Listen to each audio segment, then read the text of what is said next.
Hi guys, बेगम दा Pakistani father इंसान रहा तो यार मेरा नाम उजाद है मेरा नाम यार नदीम। भाई। डीआरडीओ के हेड ने अग्नि 6 के होने की घोषणा करके चीन पाकिस्तान के पिछवाड़ों पर लगा दिया आग। अग्नि 6 की क्या बोल रहे हो वजह?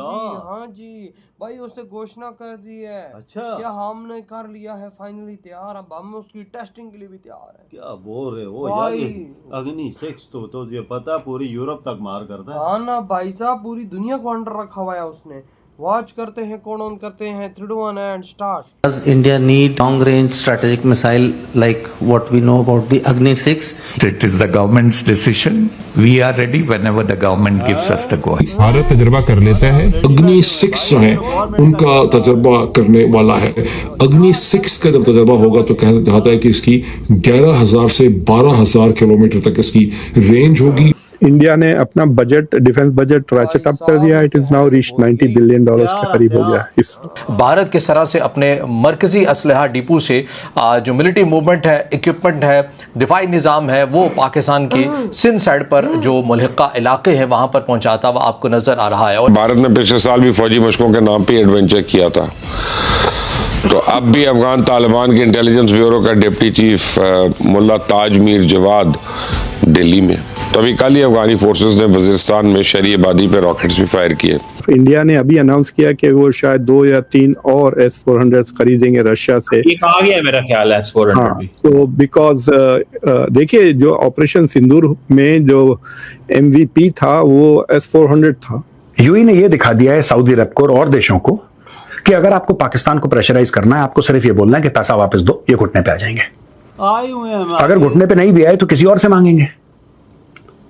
तो अब पाकिस्तान को यह डरने की जरूरत है कि अगर सऊदी अरब ने यूएई के देखा देखी सऊदी अरब ने पैसे वापस मांग लिए, तब क्या करेंगे। नमस्कार दोस्तों, इंडिया की डिफेंस कैपेबिलिटी को लेकर के एक और बड़ा अपडेट सामने आया है।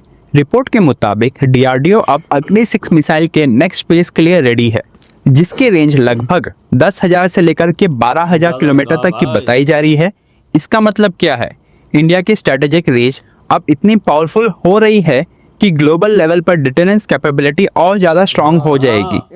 अग्नि 6 सिर्फ एक मिसाइल नहीं, ये इंडिया की लॉन्ग टर्म डिफेंस प्लानिंग का नेक्स्ट स्टेप है। एडवांस टेक्नोलॉजी, MIRV कैपेबिलिटी और प्रिसिजन टारगेटिंग के साथ। और यहाँ एक इंटरेस्टिंग एंगल ये भी है, रीजन में जो कंट्रीज अपने सिक्योरिटी कैलकुलेशंस चाइना के थ्रू करती है, उनके लिए ये डेवलपमेंट क्लियर मैसेज है। इंडिया अपनी कैपेबिलिटी किसी के अगेंस्ट शो ऑफ के लिए नहीं, बल्कि सेल्फ रिलायंस और स्ट्रेटेजिक बैलेंस के लिए बिल्ड कर रहा है। जब टेक्नोलॉजी और रेंज दोनों नेक्स्ट लेवल पर हो तो इक्वेशंस ऑटोमेटिकली चेंज हो जाते हैं और इंडिया सिर्फ रीजनल पावर नहीं, ग्लोबल स्ट्रेटेजिक पावर के डायरेक्शन में मूव कर रहा है। जब भी कैपेबिलिटी इतनी स्ट्रांग हो तो सिक्योरिटी के डिसीजंस भी कॉन्फिडेंस के साथ लिए जाते हैं। चलिए इसी पर आगे पाकिस्तानी मीडिया का रिएक्शन देखते हैं। पाकिस्तान के दुश्मनों के लिए जैसे लॉटरी निकल आई है। आसार बता रहे हैं कि भारत और अफगानिस्तान फिर से कोई नया गोल खिलाने के चक्रों में है। भारतीय फौज की आर्टिलरी, फौजी ट्रक और असले की नकलो हरकत जम्मू कश्मीर, गुजरात और रन ऑफ कच्छ के इलाकों की जानिब देखी जा रही है। गैर मामूली नकलो हरकत है, फौजी मशकों के नाम पे की जा रही है, लेकिन मुझे इससे खतरे की बू आ रही है। पहली वजह तो यह है कि भारत ने पिछले साल भी फौजी मशकों के नाम पे एडवेंचर किया था, तो अब भी अफगान तालिबान के इंटेलिजेंस ब्यूरो का डिप्टी चीफ मुल्ला ताज मीर जवाद दिल्ली में, और ये शख्स जब भी अपने सरपरस्तों के साथ खुफिया मुलाकातें शुरू करता है ना, तो पाक अफगान बॉर्डर पे तनाव बढ़ जाता है। तो अभी कल ही अफगानी फोर्सेस ने वजीरिस्तान में शहरी आबादी पे रॉकेट्स भी फायर किए। हमारे ये दोनों हमसाए बड़ी देर से दो अतराफ से हमला करने की प्लानिंग कर रहे हैं, और इस मरतबा उनकी नज़र गिलगित बल्तिस्तान के इंतहाई शुमाली हिस्से पर है। मनसूबा वही पुराना है कि सरहद के दोनों जानिब नॉन स्टेट एक्टर्स को मुनज़्ज़म करके शोरश बर्पा की जाए, और जब आग पूरी तरह भड़क उठे तो फिर कार्रवाई की जाए, यानी कारोबार किया जाए।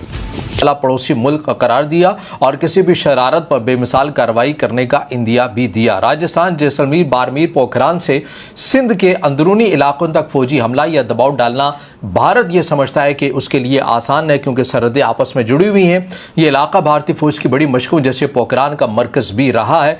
अगर तनाज़ा हो तो भारत ज़मीनी रास्ते से सिंध पर दबाव डाल सकता है, जबकि समंदर से नेवी भी हमला कर सकती है। ये भारत का एक मुमकिना जंग का मंजरनामा हो सकता है, जिसके बारे में मैंने आपके सामने रखा है।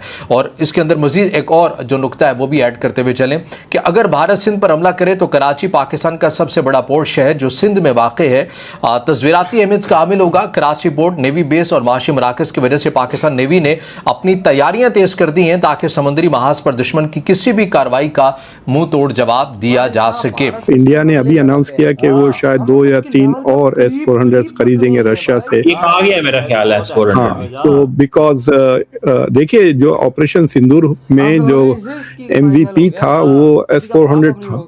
सो from an Indian side of view the best performance जो दिए हैं weapons where S-400 was the best performing thing. और दुनिया में हर जगह जहां भी इस्तेमाल हो रहा है S-400, अगर ईरान के पास S-400 होता तो it would have been an entirely different scenario जो ईरान वॉर का चल रहा है। तो पाकिस्तान का जो वेपन्स है दे आर टारगेटिंग इंडिया, लेकिन इंडिया की जो नई टेस्ट कर रहे हैं it is an anti navy naval weapon है, वो that is an anti China. Bay of Bengal में उसको टेस्ट किया और it is basically critical to posture, Bangladesh के करीब है और अभी वेस्ट बंगाल में इलेक्शंस चल रहे हैं। तो वो सारा चीज कॉन्टेक्स्ट को रखते हुए India is trying to show कि इट इज डेवलपिंग एक ऐसी कैपेसिटी, क्योंकि देखिए the theater of war in the near future is the Indo-Pacific, और इंडो पैसिफिक यानी 2 ओशंस का चक्कर है ये, इंडियन ओशन और पैसिफिक ओशन।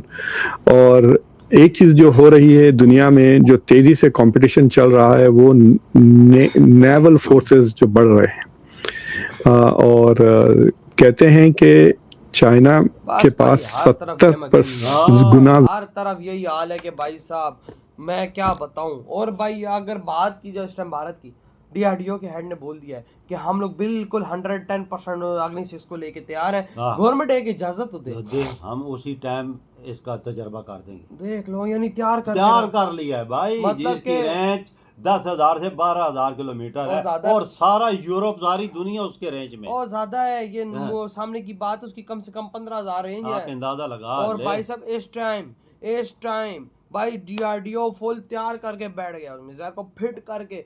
कहते हैं जिस दिन गवर्नमेंट ने हमें बोला उस दिन आसमान में आपको अग्नि 6 देखने को मिलेगा। देख ले भैया, उसके हेड ने बोल दिया, बात ही खत्म कर दी भाई। आप दुनिया से बारह डरता नहीं अमेरिका से कि इतने बड़े मिसाइल टेस्ट ना करो यार। हम पाकिस्तानियों ने क्या कि 2600 किलोमीटर का मिसाइल यार, एक न्यूक्लियर पावर देश है हम यार। हमसे तो नॉर्थ कोरिया अच्छा, उसके पास 12-15 हजार किलोमीटर के हैं यार, जिस देश में कुछ होता ही नहीं है ही नहीं।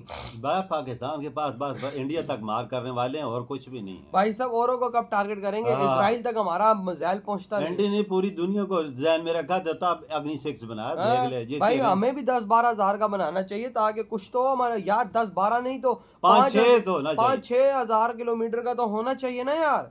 क्यों नहीं हम बना सकते? क्या हमारे अंदर दम नहीं है? दम है सबको। जो अमेरिका की बकचोदी की वजह से हम बना नहीं सकते।